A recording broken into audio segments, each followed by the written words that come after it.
Saya tanya, kamu kenal iblis? Tahu, pernah dengar? Kamu kenal Dajjal? Pernah dengar? Kamu kenal Ya'juj Ma'juj? Oke, aku sekarang, yang tertua di antara tiga ini yang mana? Iblis. Sekarang kalau kamu lihat riwayat-riwayat yang dituturkan oleh Allah dan dari kepustakaan Islam, iblis sama malaikat Jibril duluan mana? Iblis, dia paling senior di antara para malaikat. Ya toh? Siapa yang lebih senior dari iblis? Nur Muhammad. Muhammad ketika belum bertajalli atau mewujud menjadi Muhammad bin Abdullah melalui ibunya dan bapaknya. Tapi dia masih berupa gelombang dan cahaya, kan begitu kan? Oke. Nah, Ya'juj Ma'juj itu lahirnya kapan? Ya mesti ae kon gak ro.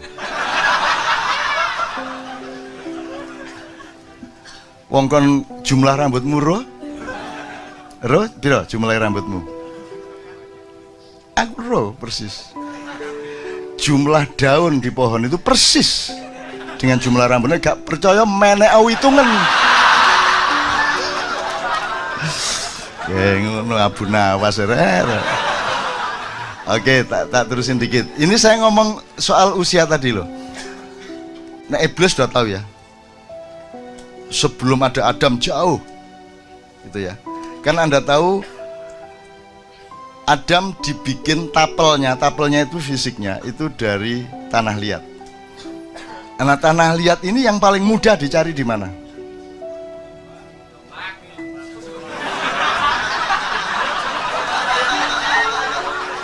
Ya, kita dapur aja. Tidak penting bener salahnya, kan kita sama-sama tidak bisa melacak. Tapi yang penting endingnya nanti harus membuat kita menjadi lebih gembira kepada Allah dan menjadi lebih sayang kepada manusia, gitu aja. Nah, soal tafsir kon iso nafsiri. Semua tafsir ketika alif lam mim ya podo, hanya Allah yang ngono tok. Lewat jan yo ro nek ngono rek. Nah, hanya Allah yang tahu, ya semua orang tahu itu kan, artinya tidak bisa ditafsirkan tetap gitu loh. Dan indahnya Al-Quran karena ada alif lam mim alif lam ra, ada nun itu loh, terutama nun. Wah, gak ono dal gandi, gak ono. Jadi gini, jadi teman sekalian, kalau Dajjal itu kan dikenal setelah ada informasi atau cerita-cerita dari para nabi, terutama Rasulullah. Menimni ono Dajjal ngene, ono Ya'juj Ma'juj ngene, di Quran juga ada Ya'juj Ma'juj dan seterusnya. Tapi pokoknya kalau dilihat dari eskalasi waktu berdasarkan kelahirannya dalam tanda petik, kan iblis, baru Dajjal, baru Ya'juj Ma'juj. Sekarang saya tadabur aja. Dajjal sudah berlaku sejak 700 tahun yang lalu. Kemudian memuncak pada abad 17 dan sekarang sudah berlaku seluruh dunia. Dajjal itu satu cara pandang di mana Anda ditipu, di mana Anda akan menganggap yang surga itu sebenarnya neraka. Anda diiming-imingi sesuatu dan Anda tertarik pada itu neraka. Dan itu sudah terjadi pada kebudayaan, pada filsafat, pada apa saja, betul enggak? Yang Anda cari-cari itu, Allah sendiri mengatakan, aku bikin tampak indah dunia itu bagi orang-orang yang kafir, kan gitu. Jadi Dajjal sudah berlaku sekarang. Semua sistem politik, semua sistem kebudayaan, semua sistem nilai dan kepercayaan sudah Dajjaliyah semua sekarang ini. Jadi semua polisi-polisi itu sebenarnya berdasarkan cara berpikir Dajjal tadi, yang membuat manusia terbalik penglihatannya terhadap surga dan neraka. Anda sekarang ini takut nggak sama neraka menurut Anda? Wong Indonesia ini bener takut apa tidak? Nggak takut-takut amat toh. Kan sibuk sama ingin ke surga.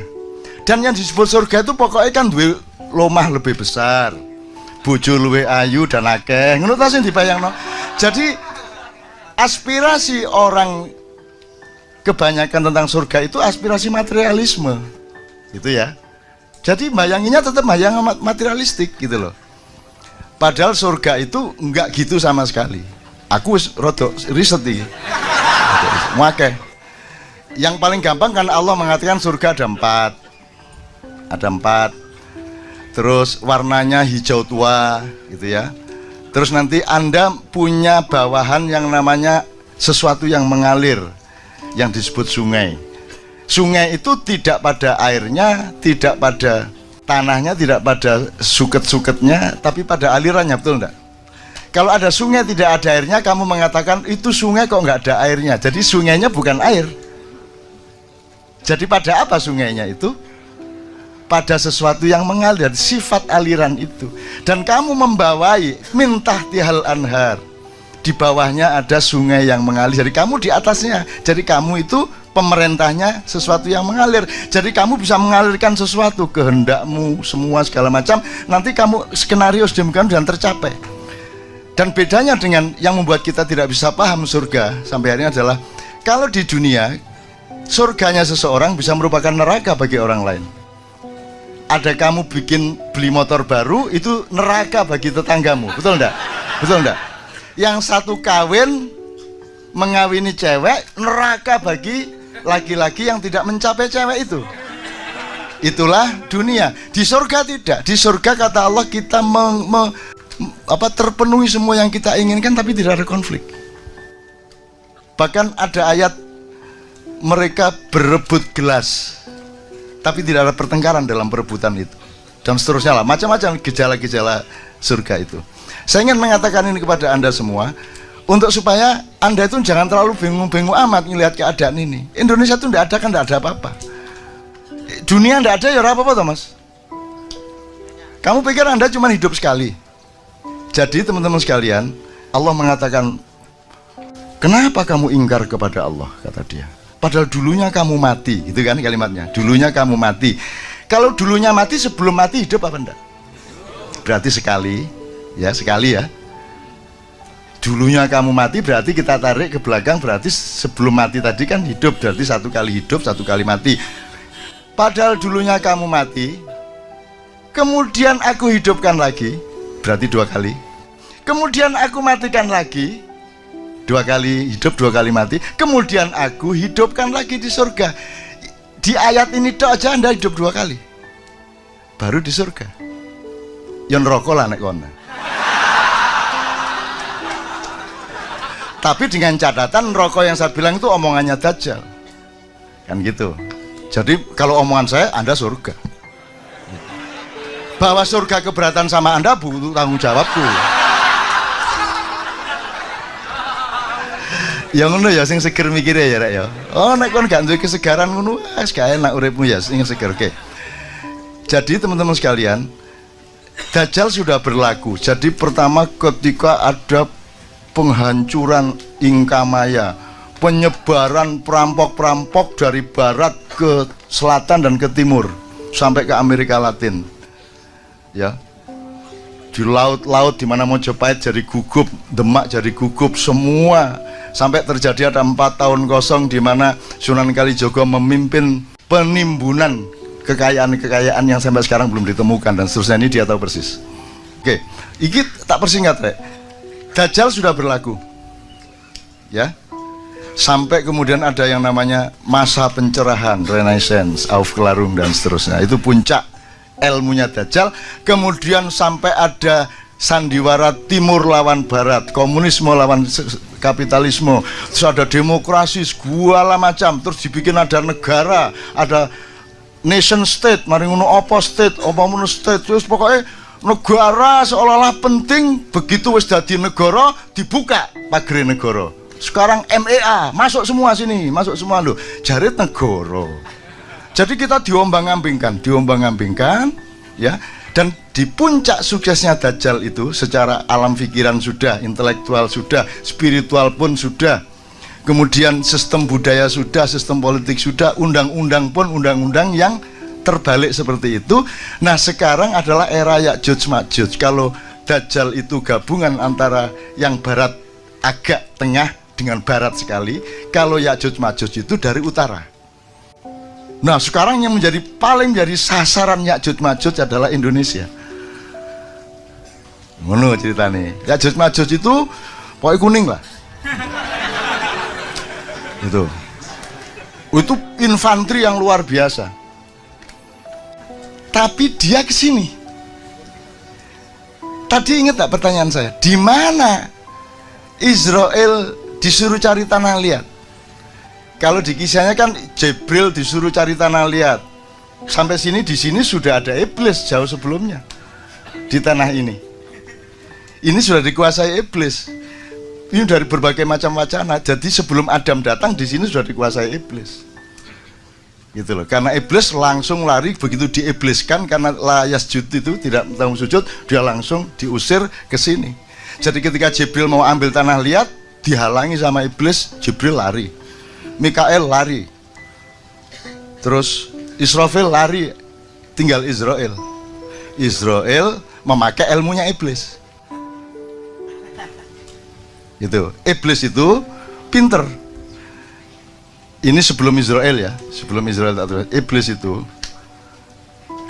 dia ingin melaksanakan ayat Allah bahwa Allah itu menciptakan khalifah di bumi, betul enggak? Iki gimana kok ditaruh di surga ya Adam ya apa? Di bumi fil ate. Ini jailun fil ardi khalifah. Lah kok ditaruh di surga? Salah, ini tidak taat sama Allah. Akhirnya iblis berusaha. Bagaimana caranya memindah Adam dari surga ke bumi? Bener nggak yang dilakukan? Ah, ya lumayan. Ya, jangan aja pecah dasar. Nah, cara dia masuk surga itu gini. Surga itu dijaga oleh seekor naga yang sangat besar. Kepalanya di depan pintu surga, badannya di dalam surga. Nah, caranya iblis masuk surga itu dia nunggu menguap si naga ini. Begitu naga menguap, iblis bleng masuk. Kemudian menjalani lorong yang panjang di perut dan di badan naga itu, kemudian menunggu naga beol. Begitu beol, iblis ikut. Dan begitu keluar dari duburnya naga, dia sudah ada di dalam surga. Baru dia cari Adam. Tapi dia dihalangi oleh burung merak yang sangat banyak di surga, yaitu pasukan-pasukan kavaleri dan infanterinya Allah untuk menjaga setiap zona surga. Maka akhirnya iblis acting. Dia beli serban. Beli serban. Lagi kita menang nih. Jenggotnya dipanjangkan. Terus dia ambil buah apa itu, disuduk-suduk terus jadi tasbih. Terus katoke diunggahno. Loh, ini serius sih. Ini serius ini. Nah, akhirnya si iblis ini menemui Adam di dalam kostum malaikat. Gitu. Adam hormat kan, loh ini malaikat siapa ini? Oh, Kanzul Jannah, bendaharawan surga, al-khashi, ar-raqi, as-sajid, tafadhalu. Itu dihormatilah oleh Adam. Dan semua bangsa Indonesia sekarang adalah Adam yang didatangi oleh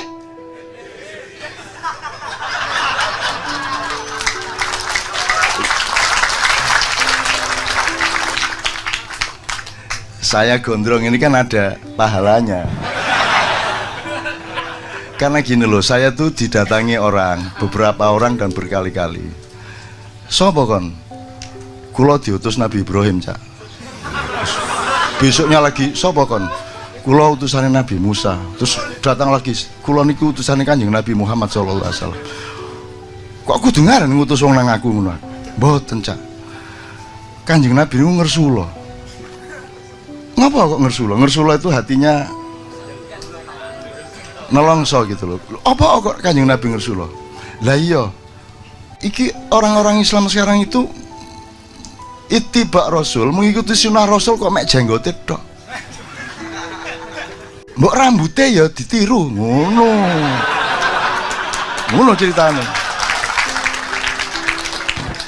ceritane. Oh iya ya, bener ya. Wah, iya ya kok kabeh Nabi gondrong. Dari Adam, maksud Adam nang perapatan jalan nang salon ngawur ae. Ya toh? Apalagi Nabi Nuh nggak sempat ngurusi rambut. Dia bikin bahtera begitu besar untuk 1000 pasang binatang dengan sekian ratus umat Islam. Jadi itu harus teknologi sangat tinggi. Belum lagi nanti binatang dan binatang ini selalu bertengkar dan dikasih kurungan masing-masing. Belum lagi nanti ada binatang namanya Balkadaba, dan iblis masuk kapal itu dengan berlindung di ekornya Balkadaba. Nah, ini cerita lain kapan-kapan. Disitulah lahirnya tikus, lahirnya babi. Gitu. Ketika itu lahirnya. Gitu. Kon buktekno gak iso, mbantah yo gak iso. Kapok kan ya. Ini teman-teman, supaya Anda itu luas dan jangan terlalu dibebani oleh hal-hal yang seharusnya tidak membebanimu. Kamu harus tetap gembira, harus tetap seger hidupmu. Dengan pengetahuan yang luas kamu kan ketawa-ketawa sendiri, betul enggak? Terus nanti iblis ketika kapal mulai berangkat, banjir sudah besar, terus gitu kata si iblis. Terus sapa ya? Mboten kula. Kurang ajar ngapa kowe lene, Bris? Itu kata si Nabi Nuh. Mboten. Pinten niki sing melok sampean niki? Berapa yang ikut sampean? Maksudnya kewan ta wong niki lho tiange kan jumlahe pinten? Orangnya berapa yang ikut sampean? Yo 300 lah gitu. Terus sing kelelep, sing kena banjir. Wah, gak iso dihitung. Nek 1.000 ono. Oh, berarti menang kula kali sampean. Ngene. Iblis carane ngenyek ngono. Jadi sing melok sampean mek 300, sing melok aku atusan ewu. Lho, tahu kan krungu cerita ngono? Oke, sekarang saya singkat. Sekarang Ya'juj Ma'juj eranya sekarang. Dajjal sudah berlaku kok. Sekarang Anda pusing soal PKI, pusing soal komunis. Ngapain kamu pusing soal komunis? Itu cara untuk supaya Anda menoleh, supaya malingnya masuk. Kan begitu. Itu pengalian isu.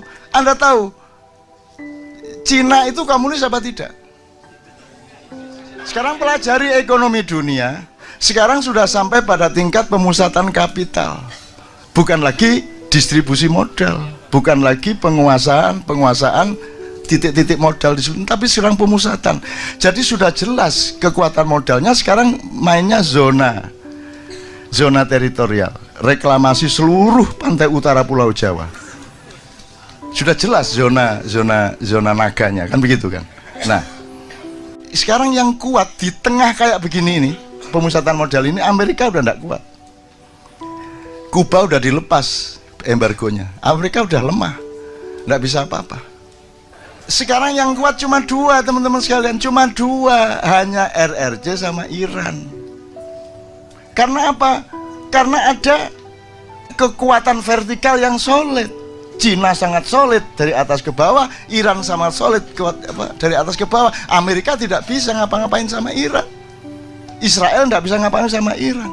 Makanya Ya'juj Ma'juj mengisukan anti Syiah supaya nanti yang dibenci adalah Iran, karena Iran ini pesaing utamanya.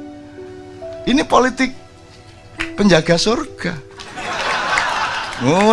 Makanya Anda disuruh benci ini, benci lah. Di sini benci gak kok berdua gak ono benci ya apa? Ya toh, seminggu lagi kita bisa bayar utang apa tidak? Ndak ada, masuk kok benci-benci ya. Cik gendengnya ada ini gitu loh. Sesat ya, sesat no, disesatkan tuh Anda tadi. Mana tadi? Terus Anda gimana? Anda disesatkan, terus orangnya melakukan apa ke Anda? Menuduh, sesat gitu dok. Gitu dok. Terus nolong Anda enggak?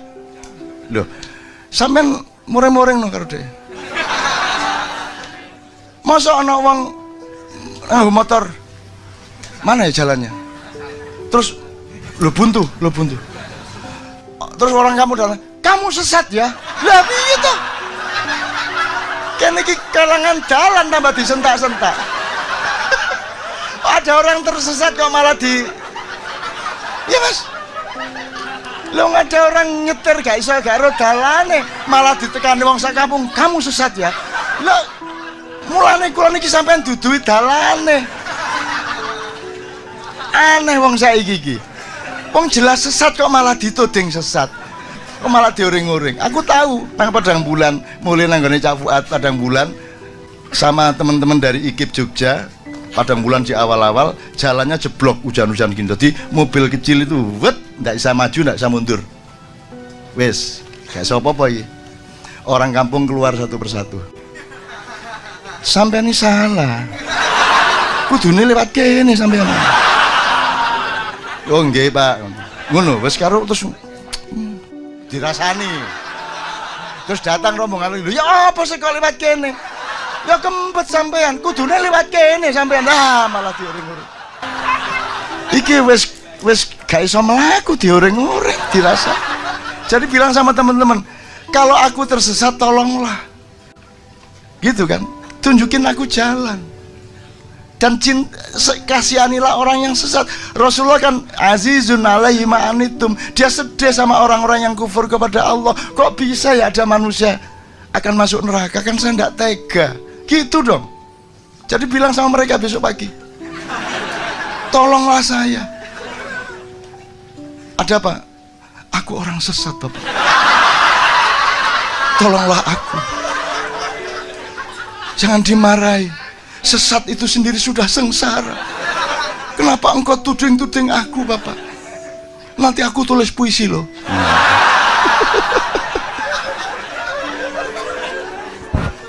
Wes, aku kepingin ngomong terakhir ingin kira soal tadi kan asalnya tafsir, tadabbur segala macam, jangan sampai bertengkar. Indonesia juga tetap jangan terus ditinggal. Indonesia itu kekasihmu, kamu harus tolongin dia kalau bisa kan gitu. Syukur dia minta tolong, kalau dia tidak minta tolong nanti kita tolong kan GR kan gitu. Kita tak tolong ya, loh siapa sih ya tolong gitu ya, lu dewe sampean. Saya tidak ada masalah kok. Nah Indonesia ngomong lebih ya gue tuas olehmu ngene. Indonesia sendiri tidak merasa ada masalah apa-apa kok gitu loh. Nah sekarang Ya'juj Ma'juj itu sasaran utamanya adalah tempat di mana Israel mendapatkan tanah liat. Dan disinilah pusat iblis. Aku tanya lagi, lebih tua mana iblis Dajjal atau Ya'juj Ma'juj? Iblis. Ini anak baru sekarang menyerbu tempat mbahnya. Karena ini gak iblis. Gak iblis iki, hati-hati kamu hitung lagi. Ini tempatnya iblis, pulau ini dikuasai sejak dulu. Semara bumi sudah saya bikin drama tikungan iblis. Ini tempatnya iblis, kamu salah sasaran. Kamu pikir ini santri-santri? Enggak, dilungkas ngene.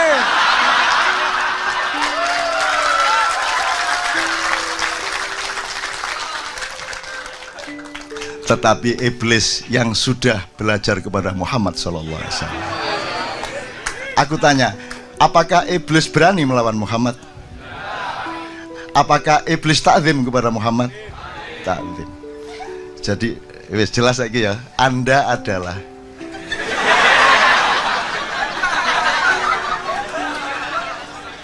turunan iblis campur Adam yang sudah gondelan kelambine Kanjeng Nabi. Jadi iblismu kamu kendalikan, betul enggak selama ini? Maka jangan dipancing-pancing untuk keluar.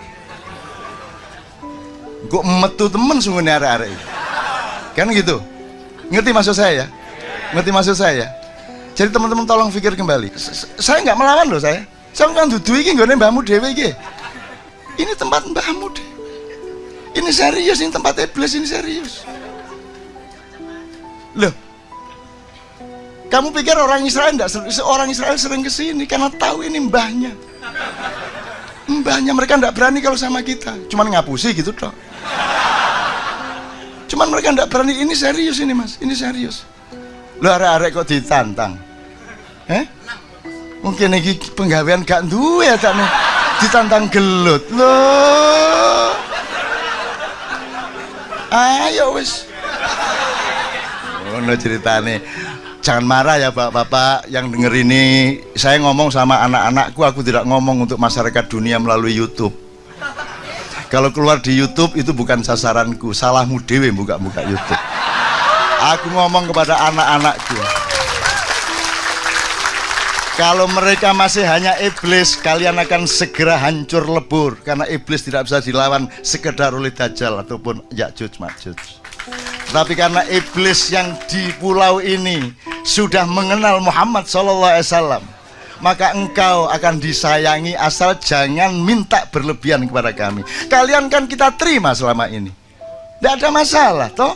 Kita terima, manusianya kita terima, tidak ada masalah gitu loh. Cuman kalau sudah dikasih hati jangan minta merempelo, dikai rempelo ya lo nih sore meneh. Osus, mari osus dikaro nih sore meneh. Mudah-mudahan teman-teman sekalian, ini cara kita untuk menghadapi masa depan. Kita tidak membenci Jokowi, kita tidak membenci Ahok, kita tidak membenci Taipan, kita tidak membenci. Kita cuma bilang tolong dipikir ulang, ayo kita baik-baik ke depan. Bener nggak? Tolong dipikir, wong kita ini mudah kok. Ini turunan iblis ibaratnya ya, itu sudah hafal sama macam-macam, semua diterima di pulau ini. Siapa yang tidak diterima, betul enggak? Semua diterima, atau orang barat, orang Arab, semua diterima, tidak ada masalah di sini. Nginep di rumah orang di kampung juga dengan senang hati kok, dikasih makan kok. Kita tidak anti siapa-siapa, tidak ada rasisme di Indonesia. Jangan pernah ngomong di Indonesia ada rasisme. Kita menerima mereka semua sejak berabad-abad yang lalu.